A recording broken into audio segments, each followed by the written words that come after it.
어떤 빌라에 들어가려고 봤더니 등기부도 아주 깨끗해. 그래서 이사하고 전입신고 확정일자까지 다 받았어요. 깨끗한 집이라고 들어갔는데 청천벽력. 은행에서 소유권이 넘어간 상태거든요. 집주인이 속이는 거죠. 문제가 뭐냐 하면은 작년 국감 자료에 의하면 작년 1월부터 7월 중순까지 전세 사기 피해 금액이 나왔는데요. 5,105억이 나왔습니다. 22년하고 비교할 때 5배가 증가했고요. 특히 문제가 뭐냐 하면 한 피해자 중에 70% 정도가 20대, 30대 젊은 사람이라는 거죠. 첫째, 이제 공인중개사들이 수수료를 많이 챙기려고 사기범에 어떤 적극적으로 가담하는 경우도 있고, 그 다음에 방조하는 경우도 있고, 일단 공인중개사들의 문제가 있고요. 그 다음에 피해자들이 국가에서 인정해준 중개사잖아요. 공인중개사니까. 그리고 법을 잘 모르고 등본 볼 줄도 잘 모르는데 공인중개사가 이렇게 얘기하면 이거 신탁등기 이렇게 괜찮습니다 하면 그대로 믿어버리죠. 그러니까 공인중개사의 문제 이런 것 때문에 계속 발생하는 거죠.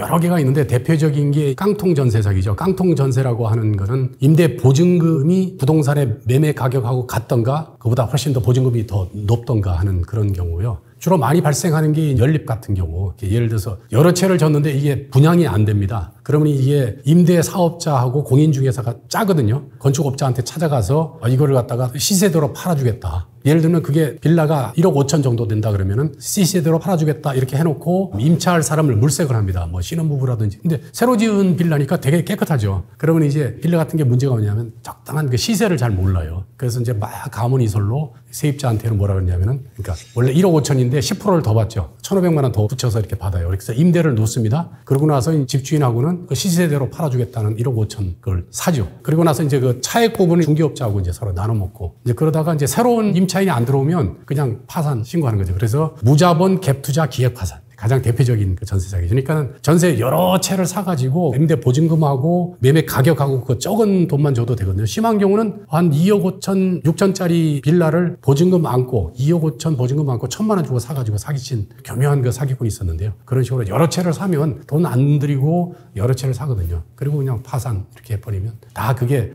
허그에 가입돼 있다 그러면 주택보증금 반환 보증보험까지 가입돼 있다면 그게 다 국가 세금으로 다 메꿔지는 거죠. 이게 엄청난 피해죠. 신탁 등기보다는 오히려 문제가 뭐냐 하면은 조세 채권 우선의 원칙 문제입니다. 어떤 빌라에 이제 들어가려고 봤더니 아주 새로 지은 빌라예요. 깨끗해. 등기부도 아주 깨끗해. 그래서 이제 예를 들어서 2억 원 주고 이제 오늘 들어갔어요. 그래서 이사하고 전입신고 확정일자까지 다 받았어요. 근데 이 집주인이 사업을 하면서 부가가치세 체납한 게 3억이야. 근데 그게 6개월 전에 발생한 거예요. 신고는 오늘 했는데 6개월 전에 세금이 체납돼 있는 상태죠. 그리고 이제 세금 체납했으니까 국세청에서 압류 등기는 그 이후라서 권리가 보호되는 게 아니고 조세 채권, 그러니까 국가 세금은 이게 우선 걷어야 되거든요. 나라 살림을 하기 위해서. 일반 선호를 따질 때는 등기부에 있는 그걸 기준으로 따지는 게 아니고 세금 발생 시점부터, 그러니까 부가세인 경우는 신고된 그걸 법정 기일이라고 하는데 그게 6개월 전에 발생했기 때문에 등기부는 깨끗하다고 하더라도 이거는 나타나지 않는 거기 때문에 주인의 체납 사실을 확인을 해야 되는데 그 안 해주는 주인도 많거든요. 그런 경우는 이제 보호를 못 받죠. 깨끗한 집이라고 들어갔는데 청천벽력. 이런 식으로 이제 당한 분들이 2021년도 국정감사 때 이제 그게 한번 발표가 됐거든요. 2016년부터 2020년까지 이런 식으로 집주인의 세금 체납으로 세입자가 전세 사기 당한 것이 금액이 한 900명이 35억인가 엄청나게 당했습니다. 이게 사회적으로 문제가 됐었고 최근에 전세 사기 문제가 생기면서 법을 좀 개정을 했죠. 크게 이제 두 가지인데요. 사람에 대한 사항하고 물건에 대한 사항이 이제 바뀌었습니다. 물건에 대한 사항은 뭐냐 하면은 특히 이제 다가구 주택인 경우는 등기부는 하나지만은 거기에 여러 사람들이 이제 다 따로따로 살기 때문에 다 임대차 계약을 다 따로따로 하거든요. 근데 등기부는 하나로 나타나기 때문에 이건 알 수가 없어요. 그렇기 때문에 이건 집주인한테 전입세대 열람내역서를 떼주세요 하면은 거기에 지금 전입신고되어 있는 사람이 몇 사람인지 그리고 전세 보증금은 어떻게 되고 선순위이자는 어떻게 되고 그다음에 월세는 어떻게 된 게 아주 세세하게 나오거든요. 그거를 이제 집주인으로 하여금 임차인한테 제시할 의무를 부과했습니다. 그건 이제 물건에 대한 사항이고 그다음에 사람에 대한 사항은 뭐냐면 임대인의 체납 사실 여부. 그러니까는 집주인이 세금 체납하는 바람에 억울하게 임차인이 보증금을 다 날리게 생겼으니까 체납 사실 여부를 정보를 제공해야 됩니다. 근데 그 방법이 제공할 수도 있고 그 임차인이 될 사람 아니면 임차인으로 하여금 체납 여부를 확인할 수 있도록 해줘야 되고요. 제공 의무니까 해줘야 되고 만약 계약이 체결된 이후에는 보증금이 1,000만 원이 넘는 경우는 동의도 필요 없이 임차인이 계약서를 가지고서 세무서 가서 확인할 수가 있습니다. 다만 이제 그런 경우는 임차인이 열람했다는 그 사실을 임대인한테 통보하도록 그렇게 되어 있습니다. 근데 그거를 놓치는 사람이 너무 많아가지고 안타깝습니다. 또 하나는 등기부 자체를 변조하는 경우가 있습니다. 공인중개사가 또 그런 짓을 했거든요. 그게 인천에서 일어난 일인데요. 이게 자기 게 아닌데 등기부를 자기가 소유권자인 것처럼 변조를 하죠. 자기가 세놓는 것처럼 이제 전세 계약을 하는 경우죠. 그러면 공인중개사가 제공하는 등기부도 우리가 믿을 수 없네. 그러면 우리가 집을 임차하거나 매매할 때 그러면 일일이 등기소를 가야 되나? 이런 문제가 있는데 그건 그렇게 할 필요가 없는 게 우리가 스마트폰이 있지 않습니까? 거기에 인터넷 등기소, 컴퓨터도 좋고요. 인터넷 등기소라고 치면은 등기소 사이트가 뜹니다. 그러면 등기사항을 누구나 열람할 수 있거든요. 700원 주면 열람이 되고요. 종이로 출력하는데 1,000원입니다. 몇 년 전에 있었던 실제 사건인데 창원에서 150명이 73억 당했습니다. 집주인이라고 이제 공인중개사가 데리고 온 사람인데요. 그 사람하고 다 계약을 했습니다. 근데 나중에 보니까 집주인이 아니에요. 이게 뭐냐면은 집주인이 이제 월세를 내달라고 이제 공인중개사한테 부탁을 했는데 공인중개사가 그게 전세 넣는 걸로 이제 계약서를 위조를 했죠. 그리고 신분증도 이렇게 위조하고 경우에 따라서는 얼굴 대조를 제대로 안 했죠. 제대로 하려면 일단 등기부상에 소유권자로 돼 있는 사람하고 집주인이라고 온 사람하고 신분증 확인해서 얼굴하고 다 대조해서 맞는지를 확인해야 되고 신분증도 위조하는 경우에 몇만 원만 주면 위조하니까요. 주민증 같은 경우에 신분증도 위조하는 경우가 있으니까 그게 위조됐는지 확인하려면 1382 주민등록 자리가 13자리입니다. 13자리 빨리 가르쳐줘 이런 의미겠죠. 1382 이렇게 전화를 하면 ARS가 나오거든요. 그러면 주민등록증 발급 일자를 입력하세요. 뭐 이런 식으로 해가지고 위조됐는지 나오고요. 그다음에 어떤 경우는 주민증 안 가져다니고 운전면허증 가져다니는 경우가 있잖아요. 그런 경우는 이제 정부 24시 사이트 들어가면은 진위를 확인하는 방법이 나옵니다. 이제 그렇게 하면은 피해를 당하는 걸 많이 줄일 수 있습니다. 일단은 이제 등기부를 보면은 갑구, 을구, 그다음 표제부 이렇게 돼 있거든요. 표제부는 이제 등기에 관한 사항, 다시 말해서 부동산에 관한 사항, 그 부동산이 어디에 있는지, 그다음에 면적은 어떻게 되고 구조는 어떻게 되고 뭐 이런 부동산에 관한 상황, 이게 이제 표제부고, 갑구는 이제 소유권에 관한 사항. 을구는 이제 소유권 이외, 다시 말해서 전세권이라든지 근저당권이라든지 거기에 관한 건데 특히 문제가 되는 게 이제 신탁 등기 되는 경우. 집주인이 이제 그래서 빌라를 짓는데 돈이 부족하니까 돈을 빌려와서 하잖아요. 근데 그게 이제 신탁회사로 그 과정에서 소유권을 넘깁니다. 집은 내가 져서 보존 등기는 내가 돼 있지만 마지막으로 신탁회사가 신탁을 받아서 소유권이 넘어간 상태거든요. 근데 집주인이 그걸 속이는 거죠. 더군다나 이제 아예 등기부를 안 보는 임차인도 있지만 등기부를 보니까 신탁이라고 돼 있으니까 신탁회사가 소유권 넘어간 거 아닙니까? 그랬더니 집주인이 하는 소리가 뭐냐면은 당신한테 받는 임대 보증금으로 신탁 등기 말소할 겁니다. 이렇게 얘기하고요. 옆에 있던 공인중개사도 막 그런 식으로 부추겨요. 그래가지고 당한 사람들이 되게 많거든요. 그래서 몇 년 전에 신림동 고시촌에서 수십 명의 그 젊은 청년들이 당한 것이 한 30억 정도 됩니다. 그래서 청와대 그때 청원 게시판이 있을 때 청원 게시판에 거리로 내몰리게 된 청년을 도와주세요. 이런 막 플랜카드도 걸려 있었고요. 그 다음에 서울 종암동에서 똑같습니다. 신탁 등기의 의미를 제대로 몰라서 그렇게 당한 사람들이 40명이 70억을 당했습니다. 그중에 어떤 주부 하나는 늦게 결혼을 했는데 너무 충격을 받아서 극단적인 선택까지 한 그런 상황이 있었습니다. 그러니까 우리가 계약을 하기 전에 일단 이 물건이 괜찮은 건지, 그 다음에 중도금 낼 때, 그리고 잔금 치른 다음 날, 왜냐하면은 같은 날 집주인이 집을 팔고 이걸 임대를 했다고 했을 때 임차인은 예를 들어서 오늘 전입신고하고 이사하고 확정일자까지 받았습니다. 근데 오늘 그 집을 사는 사람이 돈이 부족해서 딴 데서 돈을 빌려와서 집을 샀다. 근데 그 빌리면서 은행에서 근저당권을 설정하지 않습니까? 근저당권을 오늘 날짜로 설정을 한다고 하면 부동산 등기법에 의하면 근저당권의 효력 발생은 설정한 오늘 발생하고 전입신고 확정일자 받는 거는 효력이 다음 날 0시부터 발생하기 때문에 하루가 밀립니다. 그래서 그것 때문에 전세보증금 1억을 사기당한 피해자가 인천에서 발생한 적이 있었습니다. 주택임대차보호법이 이제 개정됨에 따라서 표준 임대차 계약서를 갖다가 행정부처하고 이제 법무부가 주관이 돼서 이제 그걸 만들었습니다. 그래서 그 인터넷에 이제 게시가 돼 있거든요. 거기에 보면 이제 특약사항이라 그래가지고 임차인은 이사한 때로부터 언제까지 전입신고 및 확정일자를 받기로 한다. 이렇게 돼 있고요. 임대인은 위 사항을 이행한 다음 날까지 근저당권이나 어떤 담보를 설정하지 않기로 한다. 이런 식으로. 임차인은 자기의 의무를 이행하고 임대인은 이행한 그 다음 날까지. 그러니까 하루 때문에 이제 근저당권한테 밀리잖아요. 또 다음 날 0시부터 발생하니까 근저당권은 당일날 발생하고 효력이. 그래서 그것 때문에 특약사항에 그 문구를 넣었죠. 그래서 임대차 계약을 체결하실 때 법무부에서 마련한 표준 임대차 계약서 되게 자세하게 되어 있거든요. 그걸 한번 쭉 보시면 내가 뭘 주의를 해야 될지 알 수가 있습니다.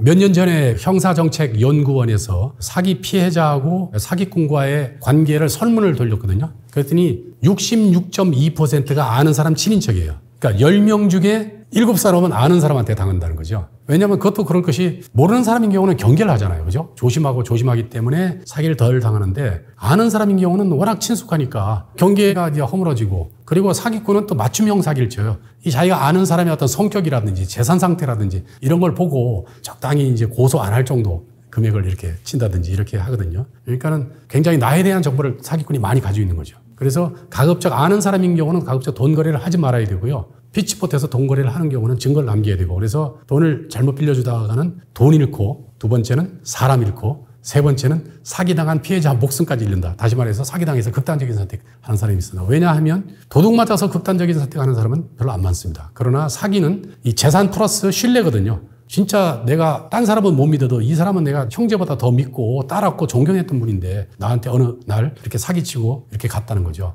전 재산까지 다 사기쳐서 가면 이 사람은 어디 갈 데도 없고 그냥 왜 살아야 되는지 여태까지 살아온 가치체계가 무너지기 때문에 우울증에 빠져서 극단적인 선택하는 경우가 되게 많습니다. 우리가 지금 주고받는 차용증에 보면 통상 원금, 그 다음에 변제 날짜, 이자, 그 다음에 한두 번 이자 연체하면은 기한이 이익 상실 그래가지고 원금을 한꺼번에 갚아라 이거 있고요. 그 다음에 분쟁이 생겼을 때 어느 법원에 부산에 있는 사람이 서울에 있는 사람한테 돈 빌려줬는데 안 갚는다. 이거 부산 법원에다 해야 되나 서울 법원에 해야 되나 뭐 이런 거에 머리가 아프니까 그냥 서울 법원에 한다 뭐 이런 식으로 이제 그 관할의 합의라고 하는데 이제 그런 거 넣고 그 다음에 하는 게 빌려주는 사람이 이제 인적사항 특히 이제 빌려가는 사람 차용인의 인적사항이 더 특히 중요하거든요. 왜냐하면은 나중에 안 갚았을 때 소송할 경우에 주소 같은 경우를 정확히 알아야 이제 소송을 하게 되면 그 소장이 이제 그 주소로 가게 되고요. 그 다음에 주민등록번호를 잘 써야 되는데 정확히 그게 틀리면은 강제집행할 때 좀 애로사항이 있습니다. 이제 어떤 그런 거. 그게 전부 다인데 이거 가지고는 민사소송을 하면은 거의 다 승소를 하죠. 근데 사기꾼은 사기쳐서 돈을 다 빼돌리기 때문에 그거는 휴지 조각에 불과하죠. 그래서 다들 이제 사기죄로 포장해서 오는데 사기 사건으로 고소된 것 중에서 20%만 기소된다는 거죠. 80%는 불기소가 된다는 거죠. 왜냐하면은 사기죄에 제일 중요한 게 속였다는 부분인데 이게 차용증에 안 담겨 있어요. 그래서 제가 이제 요새 늘상 강의하는 게 CCTV 때문에 절도 사건이 획기적으로 줄었습니다. 심지어는 대도 조세영이도 CCTV 때문에 더 이상 절도를 못 하겠습니다. 이렇게 판사 앞에서 그렇게 최후 진술한 게 있었거든요. 마찬가지로 절도 사건이 CCTV 때문에 획기적으로 줄었듯이 차용증에도 CCTV를 달면 사기 사건이 획기적으로 준다는 게 제 주장입니다. 그러면 CCTV 역할을 하는 게 뭐냐 하면 첫 번째가 어디다 쓸 건데를 물어야죠. 돈 빌려가는 사람한테. 그게 뭐냐? 돈의 용도입니다. 용도를 속여도 사기죄가 된다는 게 대법원 판례고요. 두 번째는 너 빌려가는 돈 어떻게 갚을 건데 이렇게 물어서 거기 차용증에 담는 겁니다. 이게 뭐냐면 변제자금 마련 방법을 속여도 된다는 것. 둘 중에 하나만 속여도 사기죄가 되는 거고요. 또 마지막으로 중요한 게 CCTV를 달았으면 작동되게 전기를 꼽아야죠. 그 역할을 하는 게 뭐냐면 돈에 꼬리표를 달아라. 어떻게 다느냐? 계좌로 넣어주는 거죠. 그러면 그 돈이 그 용도대로 썼는지 추적이 되는 거예요. 실제 사건에서 마스크 만드는 기계를 산다고 1억 빌려가는 사람이 돈을 안 갚아서 사기죄로 고소했더니 사기꾼이 나는 빌린 적이 없고 투자를 받았다 이렇게 얘기합니다. 다행히 이분이 차용증에 1억은 기계 구입 용도로 쓴다 이렇게 돼 있습니다. 그리고 계좌로 넣어줬어요. 그래서 그 계좌를 뒤졌더니 A한테 3천, B한테 4천이 갔습니다. A, B를 조사했더니 이 사기꾼한테 빌려준 돈을 변제받았다고 합니다. 더 이상 조사할 필요가 없습니다. 그냥 그걸로 기소를 하면 되죠. 근데 만약에 그게 안 돼 있으면은 빌릴 당시에 갚을 의사나 능력을 조사해야 되는데 사기꾼들은 대충 그걸 만들어 놓기 때문에 10건 중에 8건은 불기소가 된다는 거죠. 그래서 이 두 개만 달아도 획기적으로 사건이 줄 수 있을 것 같습니다. 그래서 제가 그거를 차용증 이름을 줬습니다. 형사사건에서도 이기는 차용증, 민형사통합차용증. 말이 너무 길어서 임채원표 차용증이라고 이름을 지었습니다. 돈을 줬다는 부분하고 그 다음에 돈 줄 당시에 속였다는 부분이죠. 약속. 상대방이 했던 그 약속 부분, 돈의 용도라든지 변제자금 마련 방법이라든지 이런 것들을 녹음을 돈을 빌려주는 현장, 다시 말해서 뭐 길에서 돈을 빌려준다 그러면 이거 뭐 차용증 쓸 수도 없잖아요. 필기구도 없고 이런 경우는 상대방 동의를 얻든지 녹음을 한다든지 이렇게 동영상을 찍든지 뭐 이렇게 하면 내 돈은 못 떼먹죠. 이게 증거가 남아있다는 걸 상대방이 알면은 이 사람 돈은 무서워서 못 떼먹죠. 많은 사기꾼들이 차용증 뭐 쓰자 그러면 막 화를 내거든요. 이제 거기에 페이스에 넘어가면 돈 주고 사람 잃고 이제 그런 낭패를 당합니다. 첫 번째 이제 일단 차용증이 있으면 일단은 재산 상태를 봐야죠. 그 사람이 재산이 있다 그러면은 빨리 그 재산을 가압류를 하면서 소송을 해야죠. 민사소송을 해야지. 그 다음에 이제 형사소송을 하려고 그러면 제일 중요한 게 속였다는 부분을 증명을 해야 되는데 그걸 이제 수집을 해야 되죠. 만약에 지금 차용증밖에 없다 그러면은 이게 어떤 경위로 차용은 했지만은 이게 80%가 불기소가 되니까 용도 부분이라든지 변제자금 마련 방법 이런 게 되게 중요하거든요. 이런 거를 뭐 이렇게 대화를 한다든지 어쨌든 증거를 일단 확보를 해야 됩니다. 그런 부분, 속였다는 부분. 다시 말해서 돈 빌려줄 때 차용증 쓸 때 현장에 있었던 제3자가 있었다 그러면 그 사람을 목격자로 데리고 오면 되는데 항상 이 수사기관의 고민은 이 사람이 순수한 객관적인 제3자냐 그건 아니거든요. 항상 고소인 쪽 아니면 고소당하는 쪽에 치우쳐져 있는 사람이기 때문에 그 제3자 말을 믿고 그대로 판단할 것인지 말 것인지는 굉장히 수사기관은 고민이 많습니다. 그리고 민사는 해봐야 재산이 없으면 휴지 조각이니까 그리고 혐의가 인정돼서 구속될 상황이 돼야 숨겨놓은 돈, 차명으로 돌려놓았던 돈들이 나옵니다. 그러면서 합의하자고 이렇게 얘기를 하거든요. 그래서 피해자는 그 합의금이라도 받아서 다시 생활하는데 이제 쓸 수 있으니까 피해자가 고소를 하는 많은 이유는 첫 번째 사기꾼을 처벌하는 목적도 있지만 제일 큰 목적은 피해를 회복하는, 돌려받는 그게 큰 목적이죠. 그러나 아주 최악의 사기꾼을 만나면 어떻게 얘기하냐면 저는 그냥 몸으로 떼올게요 하면 수사기관은 더 이상 도와줄 수 없어요. 그리고 다 차명으로 돌려놨기 때문에 많은 사기꾼들은 그 돈이 자기 퇴직금으로 생각해요. 그리고 교도소에 있으면서 너무 행복해요. 그래서 뭐 한 몇백억 사기쳤는데 한 뭐 10년 징역이다 그러면 하루하루 행복해야 합니다. 나오면 뺏길 염려가 없잖아요. 다 차명으로 돼 있으니까. 심한 경우는 제가 이제 선임했던 사건인데요. 민사판결 승소까지 다 했는데 돈이 없다고 약 올려요. 심지어 좋은 집에 살고 좋은 차를 타고 다니는데 자기는 돈이 없다고 못 준다고 그러면서 내 재산 뒤져봐라 하나도 없지. 이렇게 하도 약이 올라서 저한테 그 사람 재산 좀 찾아서 좀 이렇게 해달라고 해서 재산 명시 신청부터 다 했거든요. 채무 불이행자 그 명부 등재 신청까지 다 했는데 재산이 다 없어요. 그리고 그중에 어떤 사람 하나는 다행히 재산을 찾았는데 설정이 여러 번 돼 있어가지고 실질적으로 이 아파트는 거의 가치가 없는 그런 게 있었습니다. 그래서 이 사기꾼들은 벌써 사기 치면서부터 그렇게 치밀한 계획을 세우기 때문에 속였다는 부분이 제일 중요하거든요. 그거를 딱 담아놓으면 이 사람들은 절대로 못 떼먹습니다. 기존에 써먹었던 수법들은 이제 사람들이 내성이 생겨서 안 통하죠. 계속 연구 개발하고 이렇게 해서 새로운 수법들이 나오는 거거든요. 그러니까 사기꾼들은 절대로 사기쳤다고 얘기를 안 해요. 어려운 프로젝트 하나를 완성했다고. 신종 사기 수법을 하나 만들려고 그러면 얼마나 연구를 해야 되겠습니까? 그리고 책임을 돌리죠. 내가 사기친 게 아니고 당신 허영심 때문에 이렇게 된 거야. 그리고 나는 어려운 프로젝트를 완성했고 그리고 사기꾼이 제일 무시하는 범죄자들이 누군지 아세요? 절도범들. 왜냐하면 절도하는 사람들은 머리를 안 쓰잖아요. 남의 주머니에 있는 재산을, 돈을 위치 이동만 시키니까. 그러니까는 많은 경우에 그 피해자들이 그래요. 나 도저히 이해를 못 하겠다. 어떻게 나한테 이렇게 할 수가 있냐. 근데 아까도 말씀드렸지만 이 사람들 머리 구조는 소시오패스트거든요. 항상 이익과 손실에 따라 움직이고 양심이나 이런 게 없기 때문에 어떤 인간성을 바란다는 거는 포기하는 게 그건 바랄 수가 없죠. 심한 경우 어떤 소시오패스는 이래요. 돈을 빌려가서 안 갚아요. 근데 워낙 연기를 잘해서 어떤 내가 아는 그 피해자는 그 찾아가서 돈 받으러 갔다가 하도 불쌍해서 자기 주머니에 있는 돈까지 줬다는 거죠. 이걸로 생활을 하라고. 그 사람들은 워낙 연기를 잘하기 때문에 그렇게 당할 수밖에 없죠. 그래서 계속 거래할 때 제가 말씀드린 사기꾼 체크리스트 28가지를 잘 체크하셔가지고 혹시 이 사람이 거기에 한 7개나 8개 해당되는지 이런 경우는 조심을 해야 되고요. 항상 증거를 남기고 이렇게 해야 됩니다. 근데 상대방이 내가 꼼꼼히 챙기고 있다는 것만 알아도 저한테 사기를 못 칩니다. 왜냐하면 세상은 넓고 어리버리한 착한 호구 피해자들은 많기 때문에 굳이 이 사람 돈 사기쳐가지고 교도소 몇 년 들어가 있으면 영업을 못하죠. 그 사이에 자기는 해야 되니까. 그래서 여러 하여튼 많은 사람들을 상대로 이렇게 막 찔러봐서 좀 약한 사람, 뭐 이렇게 뭔가 비어있고 뭔가 부족함이 있는 사람, 그 틈바구니를 파고들어서 경계벽을 허물고 들어가서 신뢰를 쌓고 돈을 챙겨가는 거기 때문에 항상 새로운 수법 공부하고 이렇게 전파하고 이렇게 해야 됩니다.